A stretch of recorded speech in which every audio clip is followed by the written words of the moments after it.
अस्सलाम वालेकुम। तो भाई जिस तरह मैंने यहाँ पर सेकंड लास्ट वीडियो अपलोड करी थी 20,000 रुपीज के पीसी बिल्ड की, तो भाई आप लोगों के कमेंट्स आए हुए थे कि ज़ियाम भाई आप यहाँ पे 30,000 रुपीज का ही पीसी बिल्ड करें, तो ऑब्वियसली आप लोग कहेंगे और मैं आपकी बात ना सुनूं, ऐसा कभी हुआ ही नहीं है भाई, नोटी हो रहा। तो वीडियो स्टार्ट करने से पहले अगर आप मेरे चैनल पर न्यू है तो फटाफट से करें चैनल को सब्सक्राइब और साथ ही बने बेल आइकन को करते हैं प्रेस और इंस्टाग्राम पे कर दो भाई को फॉलो, वहाँ पे आके मुझसे क्वेश्चन पूछ सकते हो यार, कोई मसले वाली बात ही नहीं है। तो चलिए स्टार्ट करते हैं आज के इस कमाल की वीडियो को।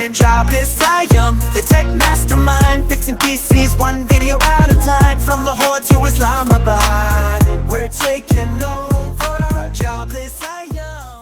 तो यार 30,000 रुपीज का पीसी बिल्ड आज की डेट में मेरे अकॉर्डिंगली अगर तो आपके पास बजट कम से कम है तो एटलीस्ट ये बिल्ड तो आपके पास होनी चाहिए ताकि आप अपने गेमिंग एक्सपीरियंस को काफी स्मूथली लेके चल सकें। तो टाइम वेस्ट नहीं करता, सीधा यहाँ पे बात करते हैं अपने पीसी बिल्ड की। तो प्रोसेसर हम यहाँ पे जो चूज करने वाले हैं वो कोर i5 का 3rd जनरेशन होने वाला है। एंड i5 3rd जनरेशन में आप सिंपली यहाँ पे कोई भी प्रोसेसर बाय कर सकते हैं लाइक 3570 वगैरह। एंड पीसी आपने यहाँ पे ट्राई करना की प्री बिल्ड की तरफ जाए ताकि आपको कॉस्ट कम से कम मिले। बट अगर आपने कस्टम की तरफ जाना है तो आप यहाँ पे सिंपली S61 मदरबोर्ड को पेयर कर सकते हैं। एंड ऑब्वियसली ये मदरबोर्ड बाद में आपको सपोर्ट करता है कि आप यहाँ पे i7 की सेकंड एंड थर्ड जनरेशन की तरफ भी बाद में अपग्रेड कर सकते हैं, तब आपको परफॉर्मेंस थोड़ी और ज्यादा अच्छी देखने को मिलेगी। रैम हमने यहाँ पे फिलहाल 8GB यूज करी है, बट मेक श्योर 1600 मेगाहर्ट्ज की स्पीड की रैम हो। 500GB की यहाँ पे हार्ड ड्राइव है एंड 128GB की SSD यहाँ पे ऑप्शनल है। लाइक जो पीसी बिल्ड में आपको आज की डेट में बता रहा हूँ इसमें तो मुश्किल है आपको एक SSD के साथ मिल सके, बट अगर आप इजाफी बजट तकरीबन 3000 से लेकर 3500 तक लगा सकते हैं तो आपको 128GB की SSD मिल सकती है। 500 वॉट 80+ की पावर सप्लाई आपने यहाँ पे यूज करनी है ताकि आपके पास आगे इन फ्यूचर में भी ग्राफिक्स कार्ड अगर आप अपग्रेड करें तो कोई किस्म का इशू ना आए। आपको जो फिलहाल यहाँ पे पावर सप्लाई देखने को मिलेगी वो काफी कम वॉट की होगी प्री बिल्ड में, तो आपने मेक श्योर करना है कि 500 वॉट की लगा लें। अगर तो बजट में इशू आ रहा है तो यहाँ पे सिंपली 400 वॉट की लगा सकते हैं, बट मेक श्योर यहाँ पे 80+ रेटिंग की हो। केस यहाँ पे आपने परचेज करना है बिल्कुल नॉर्मल और ऑब्वियसली सस्ते वाला केस तो इस बजट में आ भी नहीं सकता। तो पीसी कॉस्ट आपको इंशाल्लाह 14,000 से लेकर 15,000 के अराउंड देखने को मिलेगी। ये प्राइस में आपको विदाउट SSD बता रहा हूँ, depending on the city might be possible आपको विद SSD भी सेम प्राइस मिल जाए, लाइक या 1-2 हज़ार ऊपर हो जाए, बट यहाँ पे जो मैं आपको प्राइस बता रहा हूँ ये विदाउट SSD है। अब यहाँ पे बात करते हैं अपने ग्राफिक्स कार्ड की। ग्राफिक्स कार्ड में यहाँ पे भाई काफी रिसर्च के बाद मैं इसी ऑप्शन में आया हूँ कि भाई GTX 750 Ti is the best graphics card you can get in this budget, just because कि अगर आप OLX पे जाएंगे तो ग्राफिक कार्ड को वहाँ पे 14,000-15,000 का भी दिन को मिल रहा है, बट मार्केट में इस हाल में इसकी प्राइस ऑलमोस्ट 16,000 है। अगर तो आप बार्गेनिंग वगैरह करेंगे तो क्या पता आपको 15,000 में भी ग्राफिक्स कार्ड देने को मिल जाए, बट आप इसको अच्छी तरीके से चेक करके परचेस करिएगा भाई। अगर नहीं पता किस तरह चेक करना है तो मैंने मल्टीपल वीडियोस यहाँ पे अपलोड की हुई है इस टॉपिक को लेकर, मैं आई कार्ड में भी कोई एक वीडियो डाल दूंगा तो आप सिंपली इसको भी वॉच कर सकते हैं। मेरे अकॉर्डिंगली ये ग्राफिक्स कार्ड आपको थोड़ी अच्छी परफॉर्मेंस प्रोवाइड करेगा इस रेंज में। बाकी आपकी मर्जी है भाई, आप कोई और AMD का भी परचेज कर सकते हैं, बट AMD में इशू आ रहे हैं तो दैट्स व्हाई मैं यहाँ पे इस वीडियो में आपको AMD का ग्राफिक कार्ड को रिकमेंड नहीं कर रहा। वेल ये था हमारे पास सिंपल सा पीसी बिल्ड। भाई गेम्स की बात करें तो आप GTA 5 वगैरह इस तरह की गेम्स ऑब्वियसली रन कर देंगे, बाकी हाई एंड टाइटल्स भी इस पे रन कर लेंगे, बट वो आपको ऑब्वियसली प्लेबल FPS देंगे, बिल्कुल हाई शशको वाला सीन नहीं होगा। बाकी नॉर्मल किस्म की एडिटिंग वगैरह या पिक्चर एडिटिंग एडोबी के सॉफ्टवेयर वगैरह यूज कर सकते हैं, कोई इशू वाली बात नहीं है। अपने यूनिवर्सिटीज के या कॉलेज के टास्क भी या स्कूल के टास्क भी कर सकते हैं। 7 वगैरह फुल शशके वाला पीसी है भाई ये। बाकी यही था पीसी बिल्ड आज की वीडियो में, और इसके अलावा चैनल पर मैंने रिसेंटली वीडियो अपलोड करी है एप्स बॉट के यहाँ पर वेबकैम की, जो कि काफी ज्यादा सेक्सी है यार। वो वीडियो को राइट साइड पे शो हो रही होगी, आप सिंपली जाके वहां से देख सकते हैं। बाकी लेफ्ट साइड में आपको देखकर कोई अच्छी सी वीडियो दिख रही होगी यार, सिंपली जाओ से क्लिक करके वॉच करो।